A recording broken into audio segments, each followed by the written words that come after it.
Nós hoje vamos falar sobre justiça.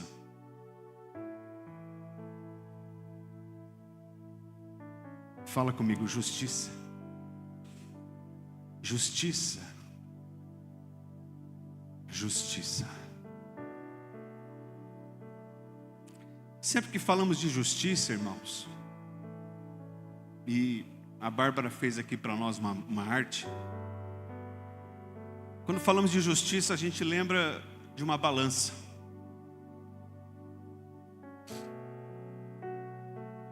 E quando a gente fala de balança, eu estou escrevendo uma outra mensagem sobre balança. Quando a gente fala de justiça, nós lembramos daquele símbolo de uma balança que não é de mais e não é de menos.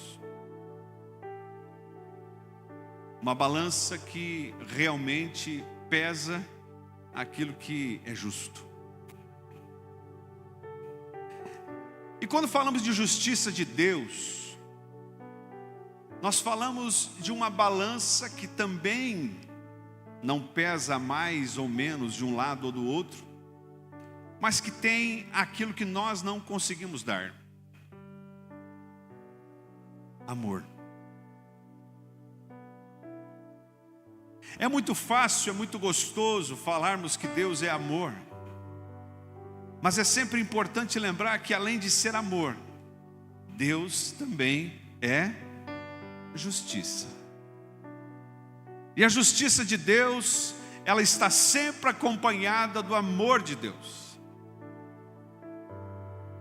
Portanto, eu preciso encontrar a resposta para esta pergunta: e a minha justiça?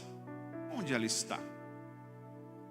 Como eu posso encontrar a justiça que realmente me faz falta em tantos momentos da vida? Eu quero que você navegue comigo em 6 textos. Vamos ser breves. O primeiro texto está em Deuteronômio, Velho Testamento. Deuteronômio capítulo 21, verso 22 e 23. Deuteronômio 21, 22 e 23. Se um homem culpado de um crime que merece a morte for morto e pendurado num madeiro, e este madeiro aqui, irmãos, significa cruz, não deixe o corpo no madeiro durante a noite, enterre-o no mesmo dia, porque qualquer que for pendurado no madeiro está debaixo da maldição de Deus. Eu quero que você preste atenção nesta frase: qualquer que for pendurado no madeiro está debaixo da maldição de Deus. Lembre-se que Jesus foi pendurado no madeiro. A morte de Jesus foi morte de cruz. Se Jesus foi pendurado num madeiro, e o texto da própria palavra dele, do Pai, diz que aquele que for pendurado num madeiro está debaixo da maldição de Deus. Então, quando eu olho para esse texto, eu preciso entender que Jesus, por ser pendurado no madeiro, ele atraiu para si maldição.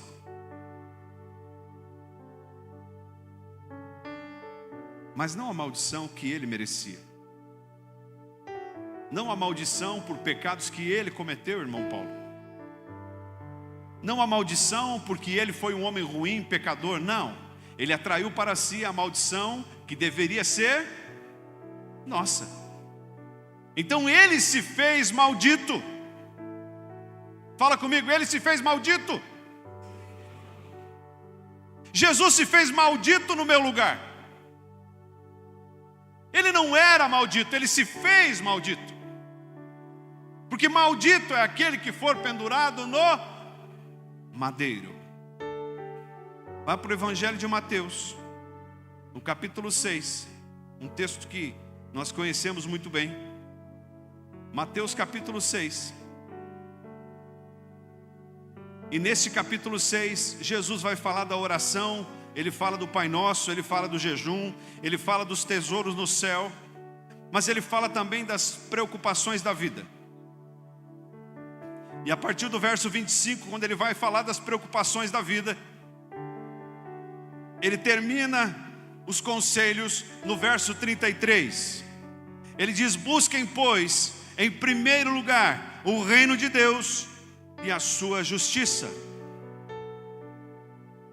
e todas estas coisas lhe serão acrescentadas.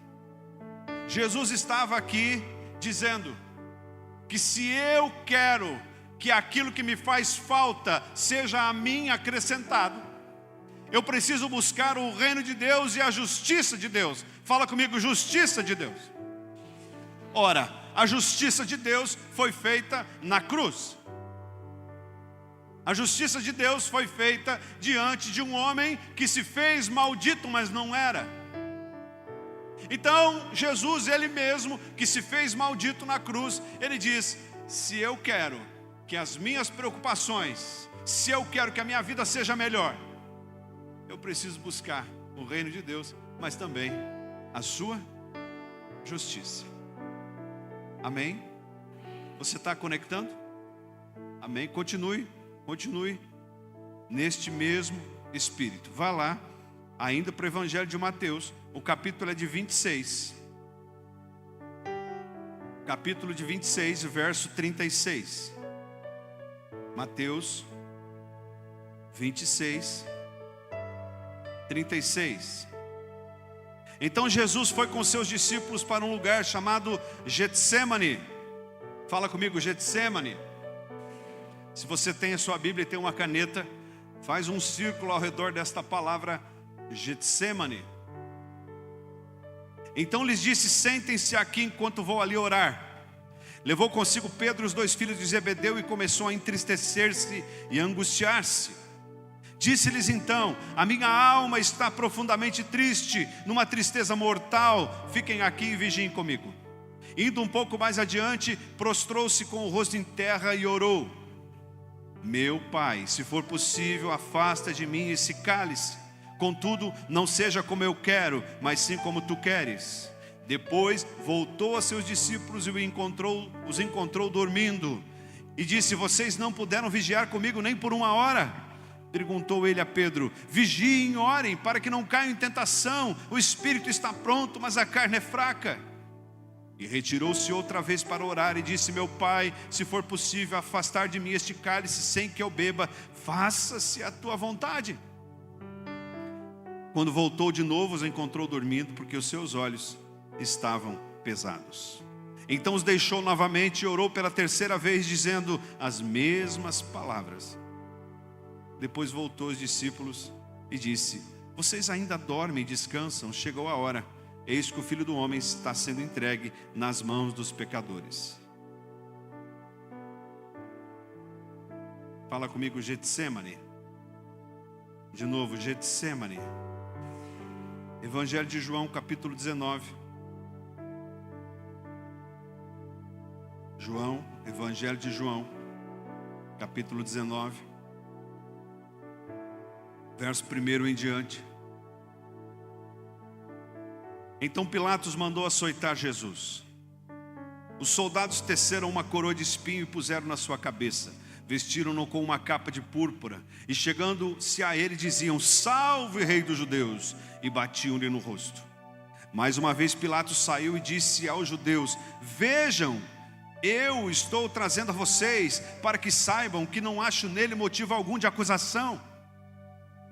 Quando Jesus veio para fora, usando a coroa de espinhos e a capa de púrpura, disse-lhe Pilatos: eis o homem. Ao vê-lo, o chefe dos sacerdotes e os guardas gritaram: crucifica-o, crucifica-o. Mas Pilatos respondeu: levem-no vocês e crucifiquem-no. Quanto a mim, eu não encontro base para acusá-lo. Os judeus insistiram: temos uma lei, e de acordo com esta lei ele deve morrer, porque se declarou filho de Deus.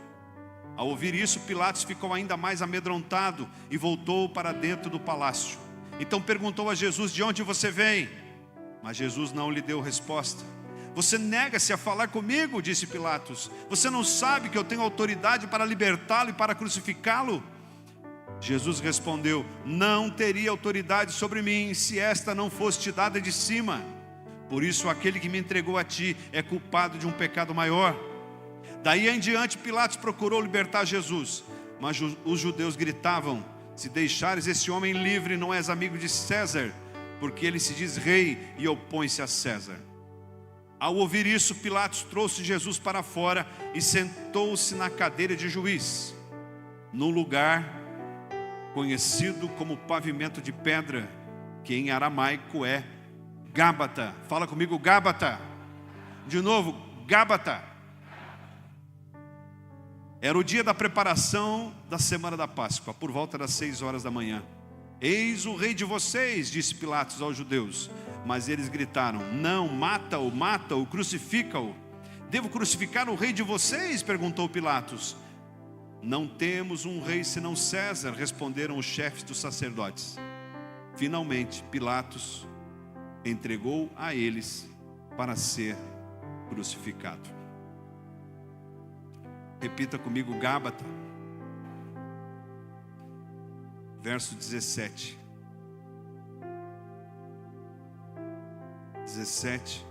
até o 22. Levando a sua própria cruz, ele saiu para o lugar chamado Caveira, que em aramaico é chamado Gólgota. Fala comigo, Gólgota. De novo, sem ser chato, Gólgota. Ali crucificaram ele com os outros dois, de um lado de Jesus. Pilatos mandou preparar uma placa e pregá-la na cruz com a seguinte inscrição: Jesus Nazareno, rei dos judeus. Muitos dos judeus leram a placa, pois o lugar em que Jesus foi crucificado ficava próximo da cidade, e a placa estava escrito em aramaico, latim e grego. O chefe dos sacerdotes protestaram e disseram: não escreva rei dos judeus, mas sim o que esse homem dizia. Ele se dizia rei dos judeus. E Pilatos respondeu: o que escrevi, escrevi. O que escrevi, escrevi. Por último, verso 28. Mais tarde, sabendo que tudo estava concluído, e para que a escritura se cumprisse, Jesus disse: tenho sede. Estava ali uma vasilha cheia de vinagre. Então embeberam ele uma esponja e colocaram a esponja na ponta de um caniço de isopo e a ergueram até os lábios de Jesus. Tendo provado, Jesus disse: está consumado. E com isso curvou a cabeça e entregou o Espírito.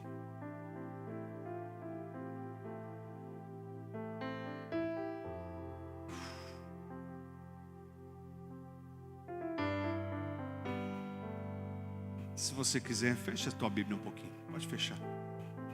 Olha para mim aqui.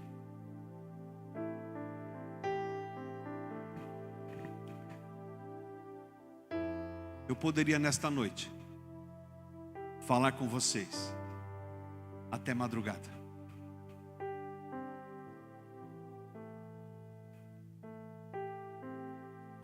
Do quão eu recebi do Senhor.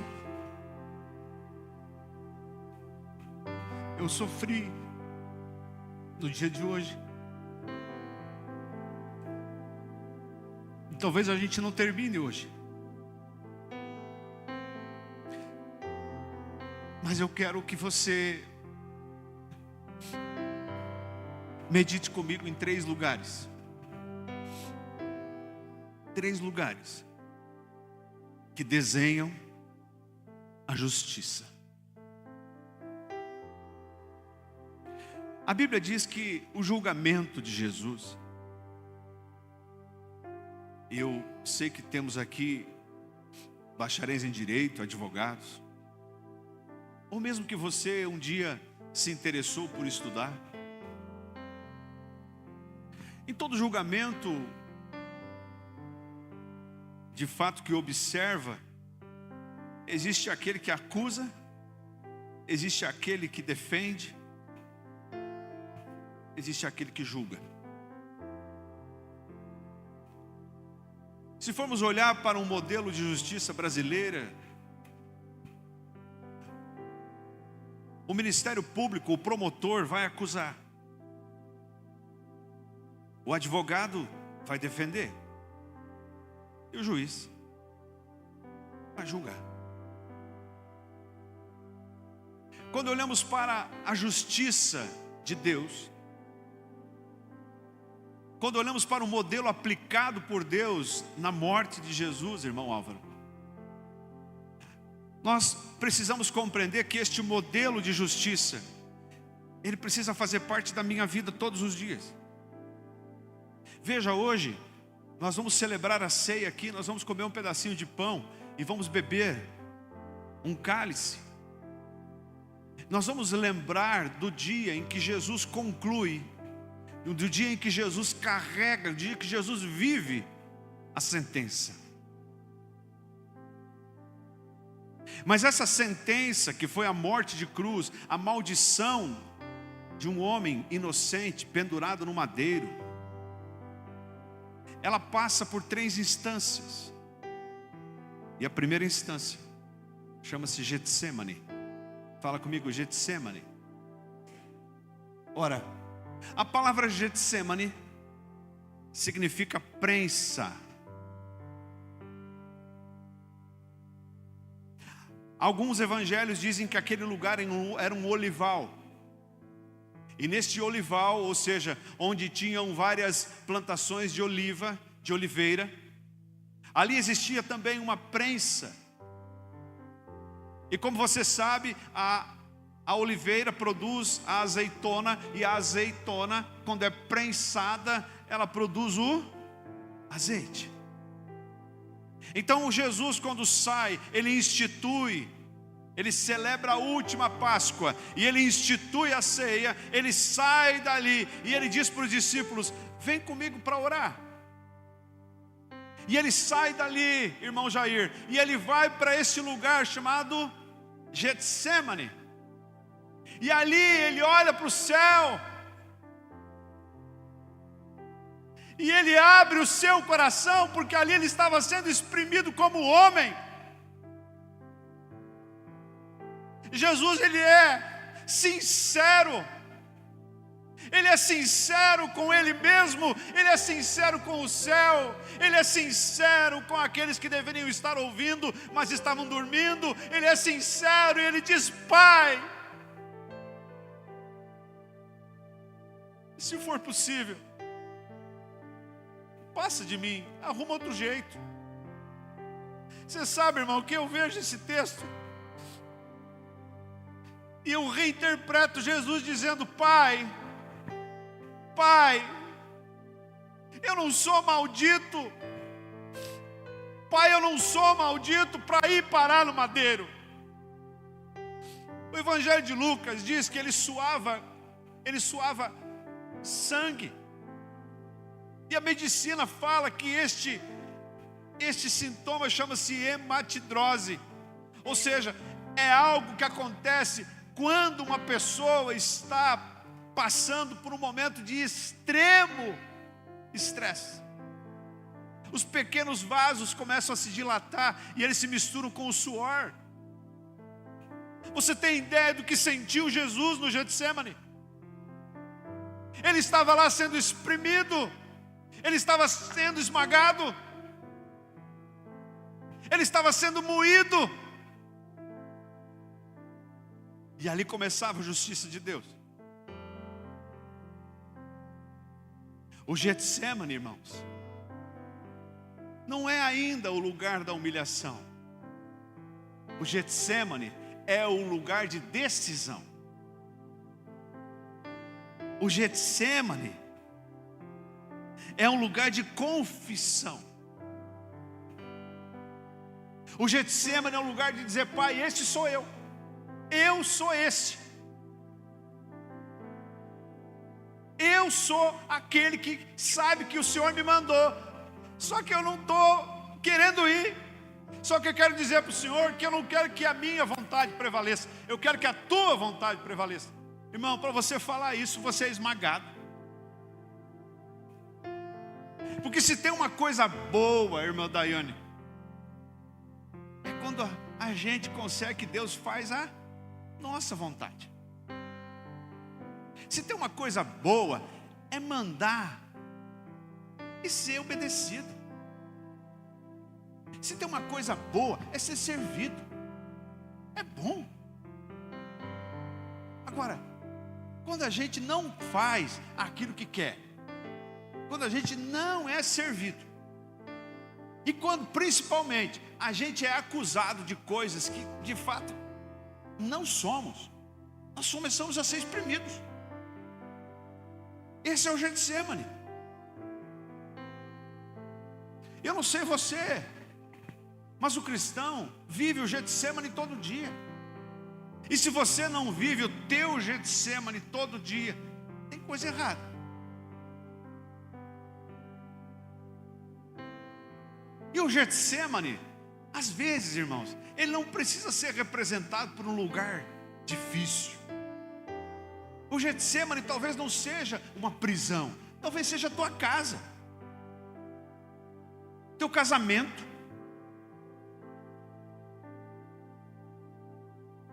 Está lá você, achando que você está com a bola toda, e vem Deus e coloca você no Getsemane. E onde é que é esse Getsemane? É o teu casamento. Vem Deus e começa a falar para você: olha, meu filho, é o seguinte, eu preciso espremer você, eu preciso espremer você, eu preciso espremer você. Porque se eu não espremer você, você não vai ser de fato alguém. Se eu não espremer você, não sai óleo. Se eu não espremer você, você não percebe o produto do Espírito Santo. Sabe, irmãos, olhando, Jesus sai do lugar que institui a ceia e ele convida os discípulos. Veja, a Bíblia diz que ele leva consigo os 3 mais próximos dele: Pedro, Tiago e João. Tiago e João, irmão Marcelo, que eram filhos de Zebedeu, e eles eram sócios de Pedro ali na empresa de pescaria. Esses Tiago e João eram aqueles 2 que a mãe chegou para Jesus e falou: olha, deixa que os meus filhos se sentem, um na tua direita, outro na tua esquerda. Olha a cabeça da mãe. Então eles vão até o Getsemane, e ao invés de participar ali, de interceder por Jesus, eles dormem. Fala comigo, eles dormem. Então o Getsemane também é um lugar de solidão. Getsemane é um lugar que você olha e fala assim: não tem mais ninguém, só tem Deus comigo. Porque veja, Pedro, Tiago e João dormiram, mas Jesus não parou de falar. Com quem que ele falava? Com o Pai. Se aqueles que estão perto de você não te ouvem mais, não para de falar. Fala com aquele que nunca deixa de te ouvir. Fala com aquele que te ouve sempre. Fala com aquele que não dorme. Teus amigos podem dormir e não te ouvir, mas aquele que nunca dorme, ele está te ouvindo. Ele está te ouvindo. Mas para isso ser possível, eu preciso ir para o meu Getsemane. Eu preciso ser esmagado. Getsemane é um lugar de mudança. Porque você entra azeitona e sai azeite. Não existe conversão sem mudança.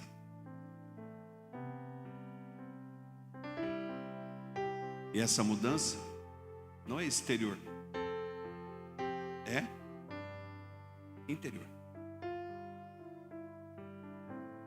Então, se você já mudou, se você tem crescido, se você tem abandonado velhas coisas, velhas práticas, é porque o teu Getsemane já está acontecendo.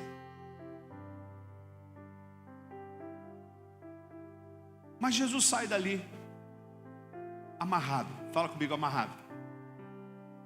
A Bíblia diz que Judas, ele traz Jesus por 30 moedas de prata, e os soldados chegam, amarram Jesus e levam ele amarrado. Você sabe, quando ele chega para Pilatos, e Pilatos começa a interrogar ele e tudo mais, Jesus, ele, em momento algum, ele não esconde de que ninguém prendeu Jesus, foi ele que se entregou. Então ninguém levou Jesus à força para a cruz. Ele foi. Irmão, isso muda tudo. Mas ele chega e Pilatos começa a interrogá-lo. É importante aqui a gente explicar que Pilatos não era o rei, Pilatos era um governador, era um gestor regional. O rei era César. O Império Romano destinava representantes para as regiões de domínio. E Pilatos havia sido enviado para governar aquela região de Israel. E ele já tinha passado por muitos problemas de rebelião. Ele já tinha problema político. Então Pilatos, ele tinha que governar fazendo politicagem. Porque quem de fato dominava o povo não eram os soldados romanos. Sabe quem que dominava o povo? A religião. Então, desde lá de trás, a religião sempre foi usada para domínio, para opressão, para medo. Desde lá de trás, até hoje. Outro dia um irmão foi visitar um irmão, tomar um café. E ele está com a gente já há um bom tempo. E ele me contou a história que chegou um pastor na casa dele. Ele falou para o pastor que tinham acontecido algumas coisas e ele estava se desligando daquele ministério. E o pastor falou para ele: você sabe que eu tenho poder para te amaldiçoar? Falei: repete. O pastor veio aqui na minha casa e falou que se eu sair daquela igreja, ele vai me amaldiçoar. Veja, quando a gente fala de prisão da religião, às vezes a gente fica pensando, não, isso aí é lá do catolicismo, é lá do espiritismo, é lá do Umbanda, do Quimbanda, do Candomblé, do judaísmo. Irmão, tem muita igreja evangélica sufocando os crentes. Quem sou eu para ir na casa de alguém e amaldiçoar alguém? Mas vamos em frente. Pilatos interroga Jesus, Pilatos faz uma politicagem, tenta soltar Jesus, porque de fato ele não via em Jesus crime algum. Ele ouviu da sua mulher, o Evangelho de Lucas vai dizer que ela sonhou com Jesus e falou para Pilatos não se envolver com Jesus. Mas Pilatos era um homem frouxo. Fala comigo, frouxo. E todo homem frouxo é um homem, Maria vai com as outras. Todo homem frouxo é um homem que procura unanimidade. Todo homem frouxo é politicamente correto. É um homem frouxo, porque não tem opinião própria. Porque Pilatos várias vezes falou uma frase: não vejo nele crime algum. Falou ou não falou? Pois quem condenou Jesus à cruz? Ele. E quando ele vai condenar Jesus à cruz, ele se senta num lugar e acusa Jesus e condena Jesus. E esse lugar chama-se Gábata. Fala comigo, Gábata.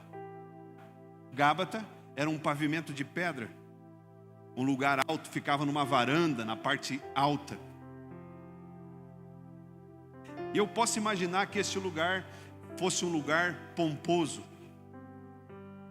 Um lugar onde o juiz ali, no caso Pilatos, senta, estende a mão e diz: está condenado. Você sabe, irmãos, que nós, como cristãos,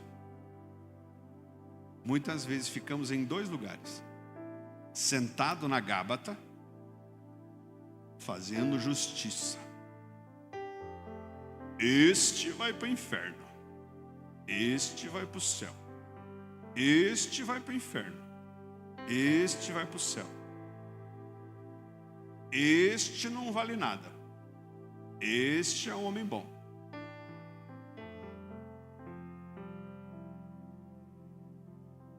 Por outro lado, talvez você esteja aqui me ouvindo e um dia já foi vítima de alguém que sentou nesse lugar chamado Gábata.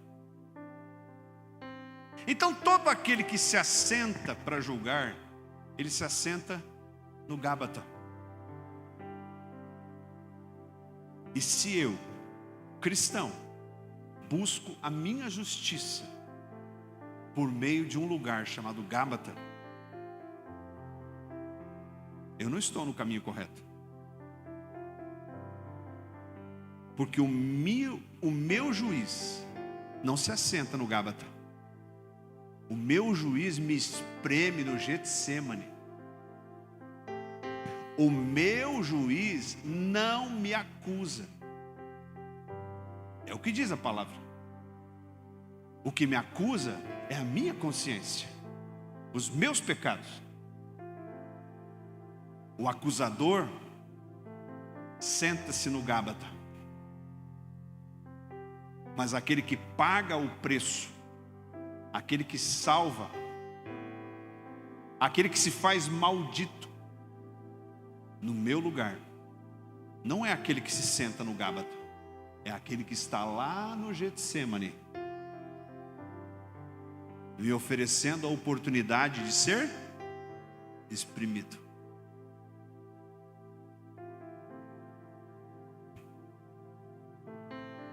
Quando Pilatos fala a sentença, olha para Jesus e diz: está condenado. A Bíblia diz que eles então colocam a coroa de espinhos na cabeça de Jesus, irmão Leandro, e fazem ele tomar a sua cruz. E ele sai do lugar do julgamento e ele vai até fora da cidade, para um outro lugar chamado Gólgota. Fala comigo, Gólgota. E essa palavra Gólgota, do aramaico, significa lugar de morte. Historiadores dizem que ali existia uma rocha, e aquela rocha tinha uma forma de caveira, e por isso esse lugar foi chamado lugar da caveira, ou lugar da morte. Há umas 2 semanas atrás, Deus nos entregou uma palavra aqui, com o título Deus quer nos matar. Quem estava nesse culto? Amém. Se você não estava, não ouviu ainda, procura lá no YouTube, está na nossa página. E naquele dia nós aqui meditamos sobre como Deus procura nos matar para que de fato nós possamos viver. Então o que Deus fez? Deus leva Jesus primeiro para fora da cidade. Então o Getsêmani é um lugar onde Deus me leva como separado. Ali Jesus foi crucificado, ou seja, o cordeiro pascal foi imolado. Ali morre o cordeiro de Deus. Então o Getsêmani é um lugar de sacrifício. Fala comigo, sacrifício. O Getsêmani é um lugar de gente que já morreu. Pastor, se o Getsêmani é lugar de gente que já morreu, então como é que eu vou para o Getsêmani? Você só vai para o Getsêmani se você já morreu. Aonde você morreu? Perdão, você só vai para o Gólgota se você já morreu no Getsêmani. Você só vai para o Gólgota se você já morreu. E onde você morreu? No Getsêmani.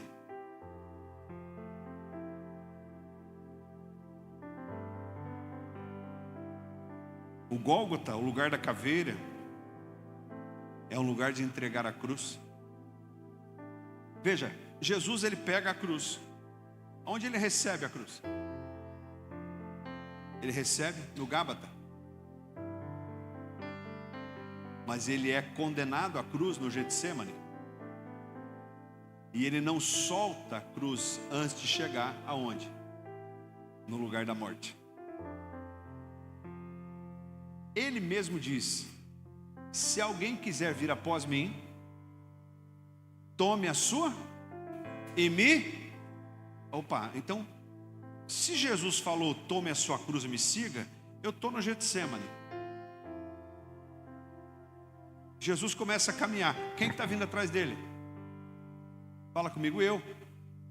É você, eu e você. Então ele começa o julgamento, a justiça de Jesus, para mim, ela começa no Getsêmani. Onde nasce a minha cruz? No Getsêmani. Eu começo a caminhar, eu vou passar pela Gábata. Gábata é o lugar da acusação. É o lugar onde vão apontar o dedo para mim. É o lugar onde vão dizer que você é louco. É o lugar onde vão dizer que sim, você não tem mais jeito, que você é culpado. Mas eu não largo a minha cruz porque estão me acusando. Eu não largo a minha cruz porque lá atrás eu já fui transformado. Lá atrás eu já vi o azeite, lá na prensa.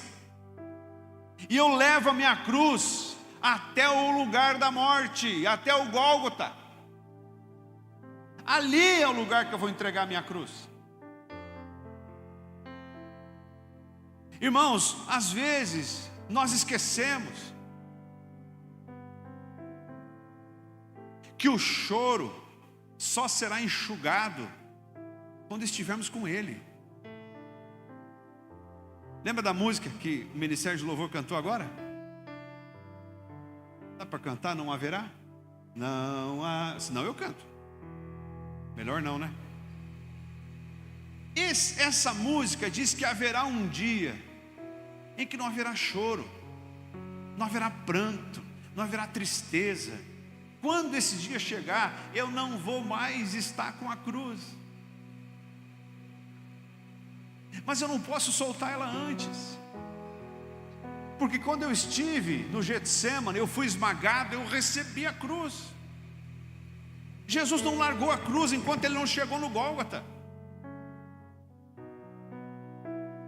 Eu não posso voltar atrás. Eu tenho que olhar para frente.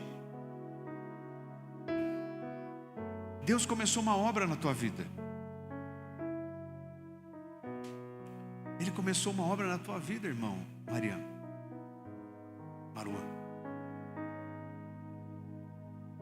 Ele começou lá no Getsêmani. E ali ele começa a esmagar você. Tem dias que a gente começa a pensar em coisas que fazíamos, em coisas que falamos, na maneira como lidamos com as pessoas. E não sei se para você acontece isso, mas dá uma vergonha.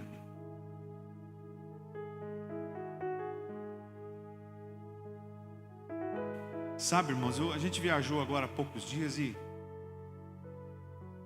às vezes uma hora ou outra a gente passava por alguém que tinha bebido todas.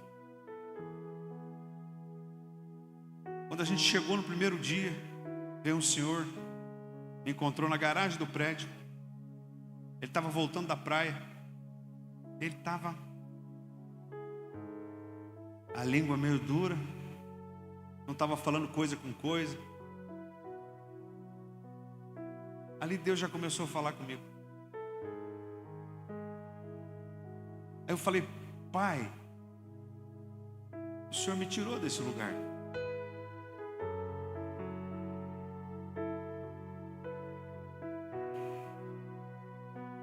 Sabe, irmãos, às vezes a gente vai jantar com o povo da igreja, vai lá jogar vôlei, vai fazer uma viagem, E a gente começa a olhar o que Deus tem feito conosco, como Ele tem mudado a nossa história, como Ele tem transformado a nossa maneira de viver. Mas isso só foi possível porque um dia Ele nos espremeu. E nesse trajeto até o Gólgota, vem as acusações, vem as condenações, vem aqueles que vão levantando o dedo, vem aqueles que vão duvidando da gente. Isso não vai terminar. Mas se você já colocou a mão no arado, não olha mais para trás. Porque se você botou a mão no arado, é para andar para frente. Não permita que as acusações do Gábata, dos juízes perfeitos, daqueles que não têm pecado nenhum, daqueles que são os maiores dos santos, não permita que as acusações venham a tirar o teu foco. O teu foco é entregar a cruz no dia em que Ele te chamar. O apóstolo Paulo diz: combati o bom combate, completei a carreira e guardei a fé. Um dia você ouviu que você deveria tomar uma cruz. Lá, quando você começou a ser espremido, você começou a caminhar. Não sei quanto tempo isso faz. A justiça de Deus não funciona como a justiça dos homens. A justiça de Deus não funciona como a justiça dos homens. Pelo contrário, a justiça de Deus, pode baixar, Luiz, por favor? A justiça de Deus, ela não é compreendida pelos homens.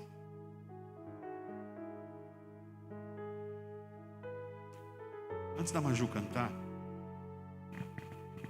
eu escrevi aqui: Gólgota é fora do arraial.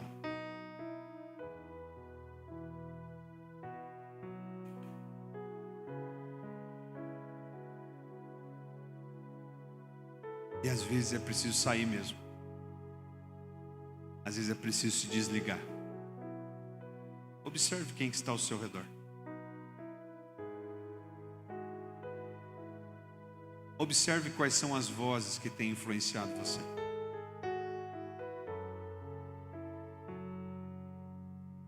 Quem tem falado mais com você? A internet ou a Bíblia?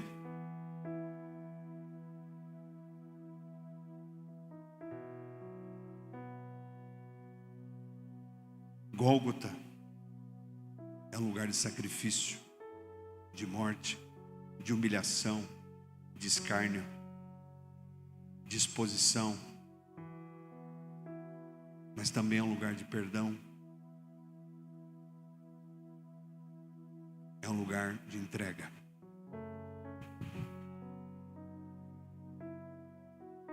Há uns 3 ou 4 anos atrás, eu ministrei uma mensagem chamada Tetelestai. Alguém lembra?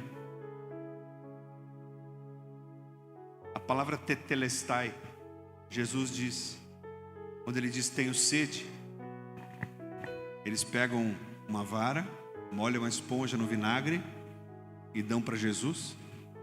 Jesus bebe o vinagre e diz Tetelestai. Essa palavra Tetelestai, do aramaico, era usada por alguém que comprava um escravo e fazia o pagamento em parcelas. Você comprou um escravo e você disse que você ia pagar em 3 ou 4 ou 5 vezes. E quando você terminava de comprar o escravo, ele era seu agora. Aquele que comprou e pagou dizia tetelestai, ou seja, está pago. Jesus disse tetelestai, a última palavra, e entregou o Espírito.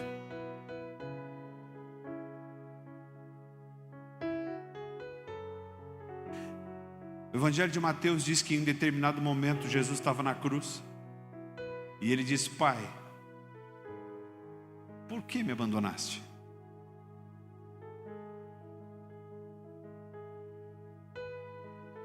Eu levei muito tempo para entender o que ele estava dizendo, mas na verdade, pela primeira vez, Jesus estava sentindo-se sem o Pai. O Espírito do Pai não estava mais nele, porque ali estava um homem que se fez maldito. E Deus não pode estar onde está a maldição. Então a maldição, maldito que fora pendurado no madeiro. Então a maldição, o apóstolo Paulo vai dizer que recaía sobre todos nós, ela recai sobre Jesus. E Jesus sente esta maldição e diz: Pai, o Senhor me abandonou, o Senhor não está mais aqui. Mas antes de morrer, ele diz: está consumado, está pago. Jesus é a justiça de Deus. Não busque a sua justiça. Não busque nos homens maus e corruptos a justiça. Nós estamos num ano de eleições. Eu já adianto aqui, em especial para a nossa liderança: ninguém do Ministério Cefas ou da liderança do Ministério Cefas vai se envolver em briga política. Ninguém. Mas nós não deixaremos de falar aqui sobre os princípios que devem ser observados nos candidatos. Jamais você vai me ver falando para você em quem você tem que votar. Mas você vai me ver aqui ensinando as minhas ovelhas que existem princípios que devem regir, que devem estar no coração dos homens que vão nos governar. E a partir daí, nós vamos poder escolher. Porque a justiça não é feita por homens maus, homens corruptos. A verdadeira justiça é feita pelo Pai. Amém? Você pode ficar em pé? Aleluia.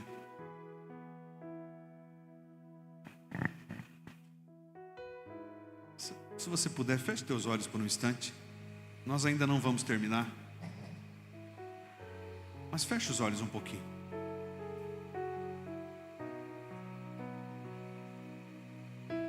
Medite no que você ouviu.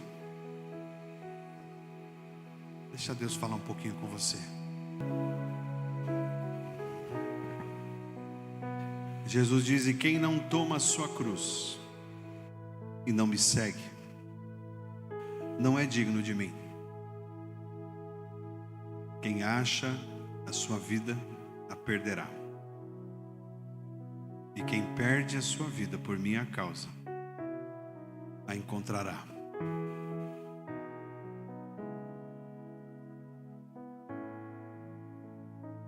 A justiça de Deus não segue a lógica dos homens.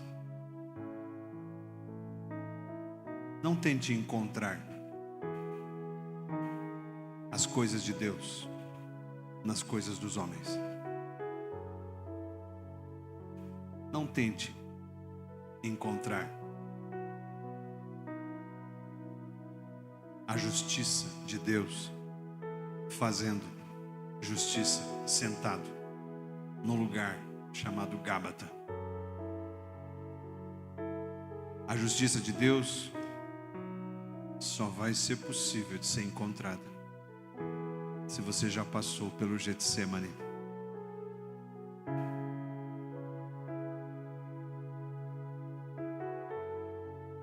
E para chegar lá,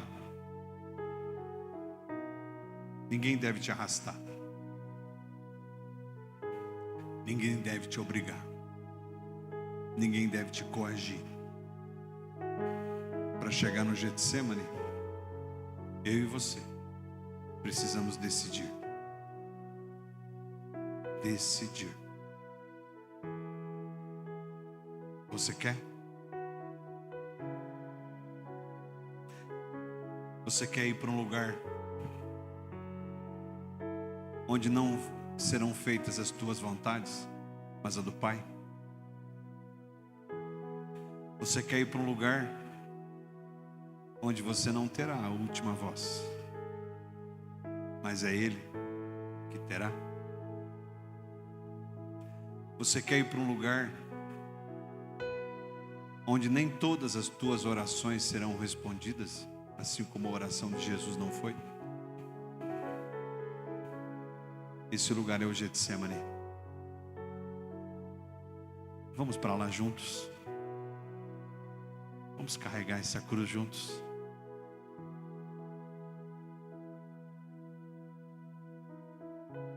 Eu quero encerrar o culto, antes de convidar você para vir aqui na frente para a gente tomar ceia, lembrando de uma coisa.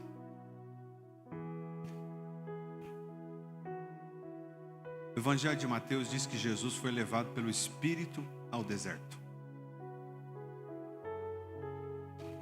E ele foi levado pelo Espírito ao deserto para ser tentado.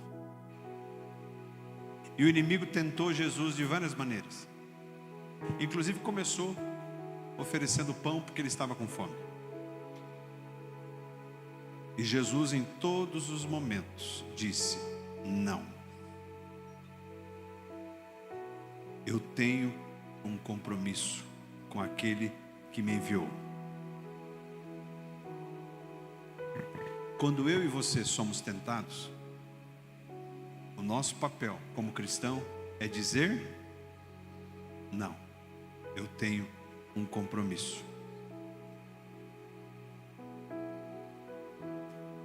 Depois que Jesus assumiu o compromisso e falou não, quem que veio servir Jesus?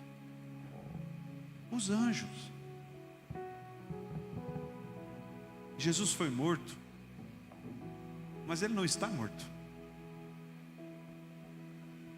Inclusive, quando foram procurar Jesus no túmulo, os anjos que lá estavam disseram: por quê vocês procuram entre os mortos aquele que está vivo? Ele vive.